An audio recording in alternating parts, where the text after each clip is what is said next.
Options chapati రోటీ కాకుండా సంతృప్తిగా rice కూడా తినవచ్చు. Doctor rice, sugar free rice, doctor rice, diabetic rice, sugar పెన్సని బియ్యం, డాక్టర్ రైస్. కాంగ్రెస్ పార్టీ విస్తృత స్థాయి సమావేశం ముగిసింది. ఎమ్మెల్సీ బల్మూర్ వెంకట్ ఉన్నారు, మాట్లాడదాం. ఏ నిర్ణయాలు తీసుకున్నారు? మల్లికార్జున ఖర్గే ఏ అంశాలు చెప్పేటువంటి ప్రయత్నం చేశారు? ఏదైతే సంబంధించి పార్టీ బలోపేతం కోసము పార్టీ కార్యకర్తలను ఉద్దేశించి ఏదైతే ప్రజల సంక్షేమం కోసము ప్రభుత్వం చేస్తున్న ఒక పథకాల్ని ప్రజల్లోకి తీసుకొని వెళ్ళాలి. అదేవిధంగా పార్టీ లైన్లో ఏదైతే సంబంధించి అందరూ కూడా పార్టీకి ఏమి చేయాలి, ఏ రకంగా ఉపయోగపడాలి, ఏ రకంగా పనిచేయాలనే దానిపైన ఖర్గే గారు సూచనలు ఇవ్వడం జరిగింది. తప్పనిసరిగా ఖర్గే గారి మాటలతోటి నూతనంగా ఏర్పడ్డ కార్యవర్గ సభ్యులు, ఉపాధ్యక్షులు కానీ, జనరల్ సెక్రటరీస్ కానీ మాకేదైతే వారు ఇచ్చిన ఆదేశాల మేరకు తప్పనిసరిగా పార్టీని బలోపేతం చేయడం జరుగుతుంది. మొత్తం పూర్తి బాధ్యత, రాష్ట్రంలో జరుగుతున్నటువంటి అన్నిటికీ బాధ్యత ముఖ్యమంత్రి రేవంత్ రెడ్డిని చేస్తూ ఉన్నారు. మంచైనా చెడైనా ప్రతిపక్షాలు విమర్శ చేసినా అనేటువంటిది. సో అన్నిటికీ ముఖ్యమంత్రి రేవంత్ రెడ్డిని బాధ్యుని చేయొద్దు, మంత్రులను కాస్త మందలించినట్టుగా మల్లికార్జున ఖర్గే కల హెచ్చరిక జారీ చేసినట్టుగా కనిపిస్తూ ఉంది. సో ఏ విషయంలో, ఏ సందర్భంలో చెప్పారన్నమాట?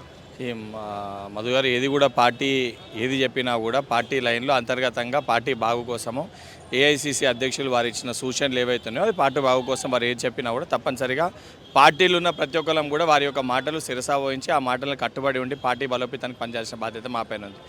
మా కుటుంబ పెద్దగా ఎవరు ఏ బాధ్యతలు చేపట్టాలని చెప్పి మా కుటుంబ పెద్ద మాకు సంబంధించి కొన్ని ఆదేశాలు ఇవ్వడం జరిగింది.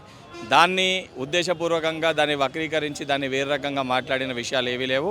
ఏది జరిగినా పార్టీ లైన్లో పార్టీ కోసం పార్టీకి ఉపయోగపడే విధంగా పనిచేయాలని చెప్పి వారు ఆదేశాలు ఇవ్వడం జరిగింది. అది మంత్రులు కానీ లేదా ఎవరన్నా కానీ మొదట మేము కాంగ్రెస్ పార్టీ కార్యకర్తలం. సో పార్టీకి, పార్టీ బలోపేతానికి, పార్టీ చేస్తున్న సంక్షేమ పనులకి, పార్టీ ఇంప్లిమెంట్ చేసిన గ్యారంటీలు, అదేవిధంగా పార్టీ ఏదైతే సముచిత స్థానాల్లో ఉన్న వ్యక్తులు ఎవరైనా విమర్శిస్తే దాన్ని ఏదైతే తిప్పికొట్టాల్సిన బాధ్యత అందరిపైన ఉందని ఖర్గే గారు చెప్పడం జరిగింది. ఇంకోటి, అంతర్గత కలహాలకు సంబంధించి బహిరంగ వేదికలపైన మీడియా ముందు కొద్దిమంది నాయకులు చేస్తున్న స్టేట్మెంట్స్ పార్టీకి నష్టం చేకూరుస్తూ ఉన్నాయి. వరంగల్ ఇష్యూ, మహబూబ్ నగర్ ఇష్యూకి సంబంధించి ఇంకా కొన్ని నియోజకవర్గాల్లో పాత కొత్త రీసెంట్గా జాయిన్ అయినటువంటి వాళ్ళు పాత వాళ్ళకి సంబంధించిన సమన్వయానికి సంబంధించి ఏమేమి చర్చించారు, ఏం మాట్లాడు? వాటన్నిటికీ సంబంధించి పార్టీ ఏదైతే సమన్వయం కానీ, ఏదన్నా పార్టీ క్రమశిక్షణ చర్యలు కానీ ఎవరన్నా తప్పు చేసినా కూడా దానికి క్రమశిక్షణ కమిటీ ఉంది, దానికో సభ్యులు ఉంటారు. అది పీసీసీ అధ్యక్షులు, అదేవిధంగా క్రమశిక్షణ సభ్యులు, ఇన్ఛార్జ్ గారు చూసి ఎవరికి ఏ రకంగా చెప్పాలి, ఏ రకంగా మార్చుకోవాలి, వారి పద్ధతిని మార్చుకోవాలి. తప్పనిసరిగా ఆ రకంగా పార్టీ ఆదేశిస్తుంది. పార్టీ ఇచ్చిన ఆదేశాలు తప్పనిసరిగా ప్రతి ఒక్కరు కూడా పాటించాల్సిందే. ఎవరన్నా పాటించకపోతే గతంలో ఏ రకంగా అయితే కొంతమంది పైన చర్యలు ఉన్నాయో ఆ రకంగా ఇప్పుడు కూడా చర్యలు ఉంటాయి. రైట్.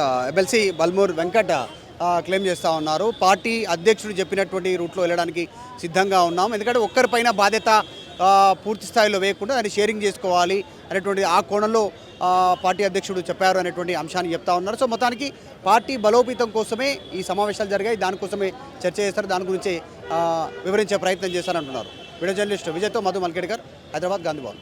తెలుగులో న్యూస్ కి ఫాస్టెస్ట్ యాప్ ఇప్పుడు టోటల్లీ న్యూ అవతార్లో జస్ట్ 5 seconds లో కంప్లీట్ న్యూస్. సోషల్ మీడియాలో ట్రెండ్స్ కి వన్ స్టాప్ సొల్యూషన్.